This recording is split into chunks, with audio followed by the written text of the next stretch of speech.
किस्म का आज से रावलपिंडी के ऊपर मार्शल लॉ लग गया है। चूंकि इन्होंने तस्लीम कर लिया कि ये हमारे अब कंट्रोल में नहीं है, वहां दहशतगर्दों से बाकायदा मिन्नत तरला करें, आए मुज़ाकरात करें। ऐसा क्यों हुआ है? तो कहा यह जा रहा है कि सेंसिटिव सिक्योरिटी ड्यूटीज जो हैं उस वजह से ऐसा किया गया। हर एक ने बद से बदतरी की तरफ जाने में अपना हिस्सा डाला है। और वफाकी हुकूमत ने रावलपिंडी में नाज़रीन पाकिस्तानी मिलिट्री को, पाकिस्तानी फौज को डिप्लॉय कर दिया है। ये कुछ 3 कंपनीज हैं नाज़रीन, तकरीबन 400 के करीब पाकिस्तानी मिलिट्री के ऑफिशियल्स हैं। उन्हें बाकायदा से रावलपिंडी के अंदर नाज़रीन अगले 6 महीनों के लिए डिप्लॉय कर दिया गया है। करें तो पहले कहां पे नहीं है फौज पूरे मुल्क में, किस किस जगह पर नहीं है, मुझे ये बता दें। जो खौफ है आसिम मुनीर को मौत का, इसमें सितंबर में एक पावर प्ले होने जा रहा है एक तरफ, और दूसरी तरफ लेकिन जो बड़े और आप ये कहिए कि रिनाउंड स्टेशंस हैं उनमें रावलपिंडी वाहिद अकलौता अब एक शहर होगा जो फौज के हवाले किया गया, मतलब जिसमें मार्शल लॉ लगा दी गई है। अब वो सिविलियन गवर्नमेंट के नीचे नहीं रहा। हारने के बाद भी खुद को जो है फील्ड मार्शल के ओहदे से नवाजने वाले आर्मी चीफ को अब और भी ज़्यादा ताकतें चाहिए, और उसी के लिए उसने नए नए कानून पास करना चालू कर दिया है। अब पाकिस्तान में हालत ये है कि एक जूनियर लेवल का कोई फौज में अधिकारी है, उसकी भी ट्रांसफ़र पोस्टिंग जो है आर्मी चीफ के ऑर्डर से ही होगी, सिग्नेचर के बाद ही होगी। और पहले भी चलो ऐसे फॉर्मेलिटीज़ होती थी, पर पहले बाकायदा मीटिंग होती थी पाकिस्तानी फ़ौज में, बैठक होती थी, कमेटी बनती थी, तब ये सब डिसाइड किया जाता था और उसमें कई लोगों का रोल होता था। अब यहाँ पे सिर्फ और सिर्फ जो पूरा रोल है वो आर्मी चीफ का ही होगा, और ये एक डिक्टेटरशिप, एक अलग किस्म की तानाशाही की जो है पाकिस्तान में उसने शुरुआत कर दी है। अभी बीच में 2-3 दिन थोड़े से इमरान खान के जो समर्थक है, जो बहुत बड़ी संख्या में है, वो खुश हुए थे कि देखो इधर शहबाज शरीफ को भी 4 साल हो रहे हैं, और अमूमन 4 साल, 4.5 साल, 3.25 साल, 4 साल में सरकारें बदल देती है, पलट देती है पाकिस्तानी फ़ौज। तो इनको लगा था फिर से हमारा नंबर आ गया है, क्योंकि उसको निकाल के अस्पताल शिफ्ट किया गया, लेकिन चंद घंटों में ही खबर आती है अस्पताल से निकाल करके फिर से जेल में डाल दिया गया है। तो फिर से जो है वहाँ भी सपने टूट गए। और पाकिस्तानी मिलिट्री, पाकिस्तानी फौज नाज़रीन रावलपिंडी के लॉ एंड ऑर्डर के सारे मामलात को खुद देखेगी, सिक्योरिटी के मामलात को खुद देखेगी, लोकल एडमिनिस्ट्रेशन के साथ मिलकर। मेरी कम अज कम 2 सीनियर तरीन फौजी अफसरान से बात हुई, क्योंकि वहां पर GHQ है, तो दोनों ने बहरहाल रावलपिंडी के अंदर सर्व कर रखा है।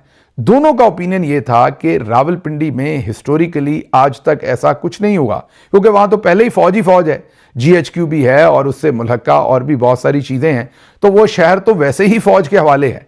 वो कहते हैं कि उस शहर को दोबारा से फौज के हवाले करना, मतलब ऑफिशियली एक नोटिफिकेशन निकाल कर फौज को वहां पर तलब कर लेना, मतलब शहर को सिविल एडमिनिस्ट्रेशन से निकाल के फौजी एडमिनिस्ट्रेशन के अंदर, ऐसे ही समझ लीजिए जैसे।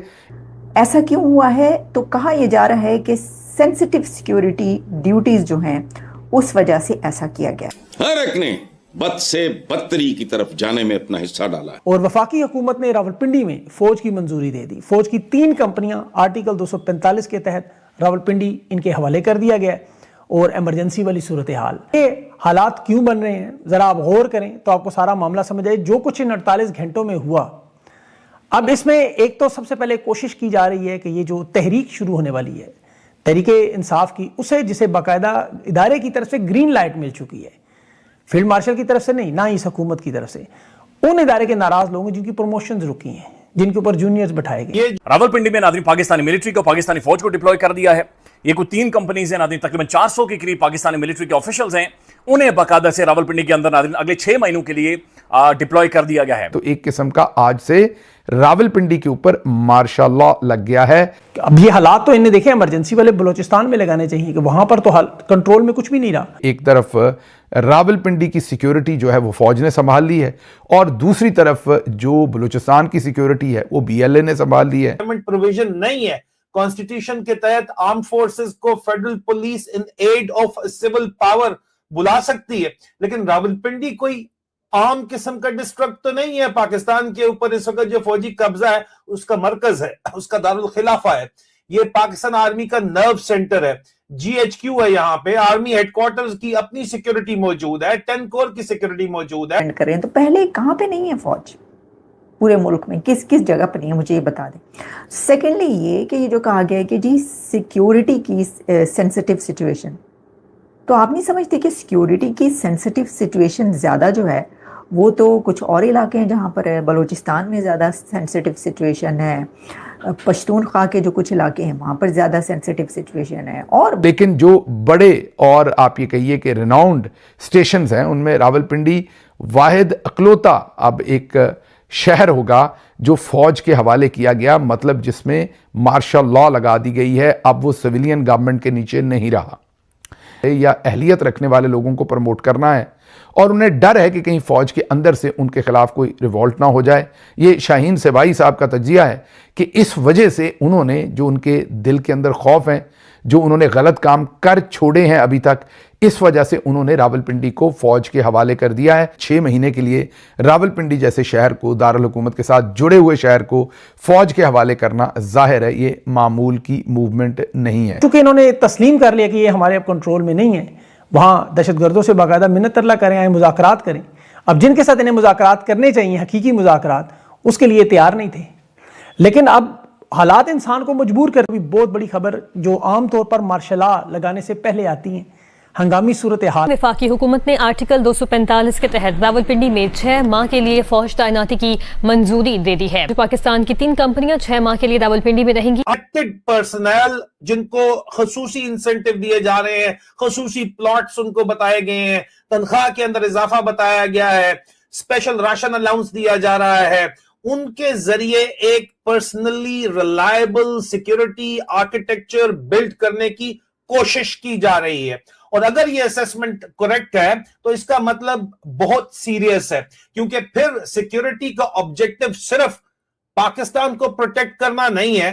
वो साथियों, पाकिस्तान में ऐसा लगता है एक नया जिया उल हक किस्म का डिक्टेटर आ चुका है। फौजी डिक्टेटर, मिलिट्री डिक्टेटर जो है वो आ चुका है। आ तो पहले भी चुका था, पर वो करते करते करते अपनी जड़ें जमाते जमाते इतना मजबूत हो गया है। और किस हद का बेशर्म इंसान है आप ये भी देखिए। एक गैरत होती है, एक जो है अपना थोड़ा सा आत्मसम्मान होता है, एक थोड़ा सा जो है वो बेइज्जती होने का डर होता है। वरना आप बुरी तरीके से पीटे गए हैं। किसी एक युद्ध तो मैं फुल फ्लेज वॉर तो नहीं कहूँगा, पर जैसा ऑपरेशन सिंदूर के समय पर हुआ, छोटा युद्ध आप उसको कह लें या जो भी कह लें, उसमें आप बुरी तरीके से पीटे गए हैं। आपके जो आपके रिप्रेजेंटेटिव होते हैं उन्होंने बकायदा गिड़गिड़ा के वो जंग रुकवाई है। आपने क्या क्या करके जो है वो जंग रुकवाई है। आप बुरी तरीके से मार भी खा चुके हैं, आप बुरी तरीके से जो हिट भी हो चुके हैं। पर आप क्या कह रहे हैं? आप कह रहे हैं कि जी मैंने ये जो है हिंदुस्तान को हरा दिया, इसके लिए मेरे को आर्मी चीफ से फील्ड मार्शल का ओहदा दिया जाए। तो यदि कोई टीम मैच हार जाए और उसका कप्तान अपने आप को जो है वो बोले कि नहीं अब तो मैं ही मैन ऑफ द मैच की ट्रॉफी चुरा के भागूंगा, तो फिर ऐसे लोग की बहुत ज़्यादा बेइज्जती होती है। अब ठीक है, बंदूक के जोर पे लोग हंस नहीं पा रहे हैं, अभी भी लोग मजाक उड़ा नहीं पा रहे हैं, पर इतिहास में याद रखा जाएगा।